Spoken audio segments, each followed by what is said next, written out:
আমি আসলে প্রায় 12 বছর গোয়েন্দা পুলিশে কাজ করছি। এখানে বিভিন্ন ধরনের ক্রিমিনাল যারা ক্রাইম করে আমি তাদের সাথে একাত্র কথা বলেছি, তাদের ইন্টারোগেশন করেছি, তাদের জীবনযাত্রা দেখেছি। সেখান থেকে আমি কিছুটা ধারণও করেছি যে আসলে তাদের লাইফস্টাইলটা কেমন হতে পারে। এটা আমার জন্য কোনো অসুবিধা হয়নি। আর অ্যাক্টিং তো অ্যাক্টিংই, একজন অভিনেতার সব ধরনের অভিনয় করতে হবে, আমি সেটা চেষ্টা করেছি। এটা ক্যারেক্টারটার নাম কাঙাল।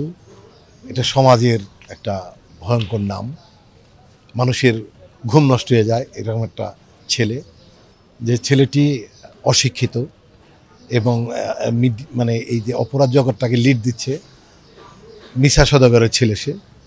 তো এই কাঙাল ক্যারেক্টারটি খুব ভয়ঙ্কর ভয়াবহ আর কি। তো একে ধরার জন্য অ্যাসাইনমেন্ট দেয় একটা পুলিশ অফিসারকে, একটা লেডি অফিসার মাহি।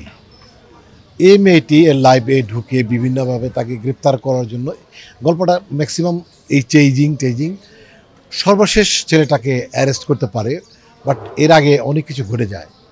ওই পুলিশ অফিসার চাকরি চলে যায়, পুলিশ অফিসার তাকে বিয়ে করে ছেলেটাকে, তারপর এক পর্যায়ে মুভ করে তাকে রিলিজ করে নিয়ে আসে। তো এখানে আসলে গল্পটি বলতে চেয়েছি ওনারা যে অপরাধীদের শুধু শাস্তি দিয়ে নয়, ভালোবেসে ফিরিয়ে আনা যায়। একটা চমৎকার প্রেমের গল্প। এই ভাইয়ের সাথে খুব চমৎকার, যখন সে কাজ করে খুব ভালো কাজ করে, ইন টাইমে সে সেটে আসে এবং খুব কোঅপারেটিভ, খুব সুন্দর কোঅপারেশনের কাজ করে, ভালো অ্যাক্টিং করে এটি।